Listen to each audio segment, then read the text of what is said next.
Are we seeing a diversionary tactic by the government or the Christmas party hypocrisy? As it's been reported widely that the Cabinet will be looking to hold a press conference later today to announce further restrictions and the introduction of vaccine passports in England. Earlier today in Prime Minister's Question Time, William Ragg, MP for Hazel Grove, asked the Prime Minister, or said to him, quote, "There are reports of a Cabinet meeting and press conference this afternoon to initiate COVID Winter Plan B without reference to this House. COVID passes will not increase the uptake of vaccine, but will create a segregated society. This is a diversionary tactic." Well, to discuss that with me right now, this is hot off the press. It is open for all, the main man himself and the lead man, I should say, for the Together Declaration. We're going to talk about the campaign in a few moments.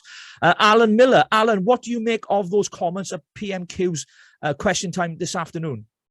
Well, they're absolutely right. In fact, the PACAC actually did a survey and assessment of vaccine passports, where they said that they would be discriminatory, wrong, they would not actually have any health benefits. But as we know, they take an enormous toll on both business on the one hand, but society generally.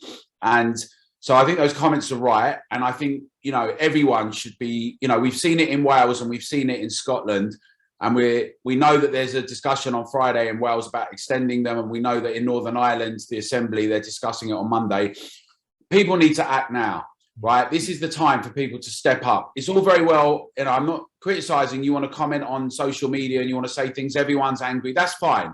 But the way to actually make a change is to get involved, be creative, do it locally, get involved with the Together Declaration. We've got hubs and local organisers all over the country. Our MPs need to know that we're going to vote on this basis. And actually, we need to take this into our hands somewhat more. The government is petrified about polls, constantly obsessed with them.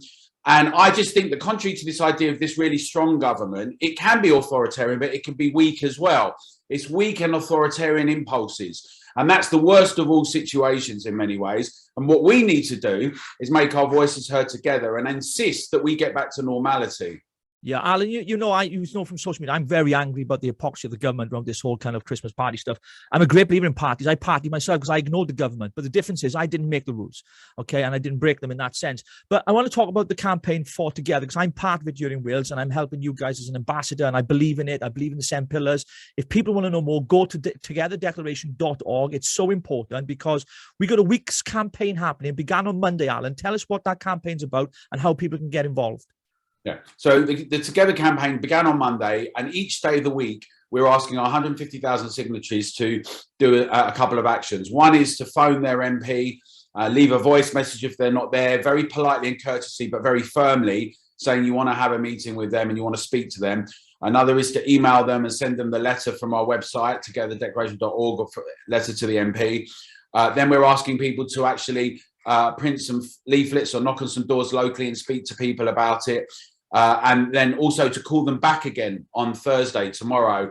If you haven't spoken to them, you haven't managed to make a meeting, find out why, congratulate them, thank them if they have opposed it publicly. But for the majority that have not, say to them that your vote, you're going to be voting on the basis of where they stand on this. And are they going to say this publicly? And are they going to challenge this in Parliament?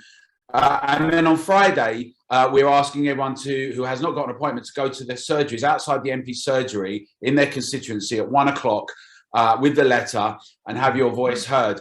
Again, politely, peacefully, courteously, but very firmly.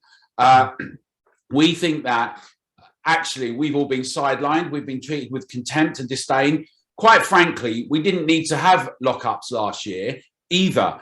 The thing that's so galling is when they laugh at us when they do these things, like when they pass the Coronavirus Act in. Who do they think we are? Right? Do they think that we're children, that they're going to be just treat us like that? And the reason they can get away with it is because we allow them to. And I think if we hold their feet to the fire and say, this is not acceptable, it's not good enough. We have got elected representatives and we do not want Britain, the whole of the United Kingdom, to be turned into something where you have to show your papers, where we've got some kind of social credit system, where our intimate details are being demanded to be presented to participate in society. It's ludicrous. I cannot believe we're at this juncture now, and we need to stop it. But just remember, we have won victories, right? They have done U-turns. People like Us for Them have made them change in their school policy around masking some children. And when they come under pressure, they do that. And when those local MPs report to central office, and say, particularly ones that are in swing constituencies, right, where they haven't got much of a majority, they start telling them they're under pressure. They start realizing they have 50 or 100 constituents that are actively saying they're going to vote on this basis. This makes them concerned, right? And we should be very clear and direct with them. We are actually going to be continuing to campaign like this over the next few months. You mentioned the 7 pillars. We think that the way to do things now is, because clearly there's no opposition in Britain, they're just saying do things more, go further. The media seems incapable of asking intelligent questions. They've become champions and cheerleaders for the most part, not all, but for the most part.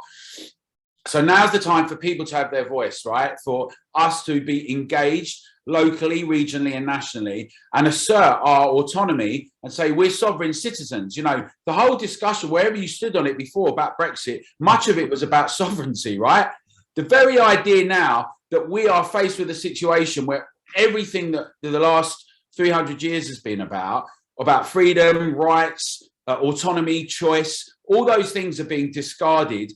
For what? Now for something we're being told with mild symptoms, a few hundred cases, and there may be many more. Well, good, there's good, let's have some more, because actually what it means is that this thing is not much of a risk to us anymore. Many people have got antibodies in Britain, and it's absolutely unsanctionable that they're now making these impositions. Yeah, I mean, the question I'll ask you is this, because this question I'm getting asked a lot across social media and my email and my text messages as well. People are saying to me, Rich, what's the point in doing all those things? And I agree with those things. I'm doing it myself. I've contacted my member of parliament. He is in favour of vaccine passports, but I've told him I won't be voting for him. So I've done those things.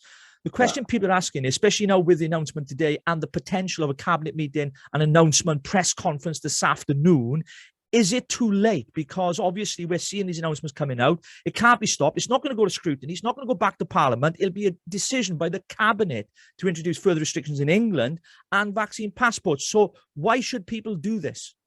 Well, the thing is, the public have been marginalised for the last 21 months. Initially, everyone volunteered, lots of people. The public square, the public, we the people have been pushed to one side, treated with contempt. Until we begin to reassert ourselves in the discussions politically, in what's going on, this is going to continue. It may take a different form, right, after whatever's going to, if there is ever an after COVID.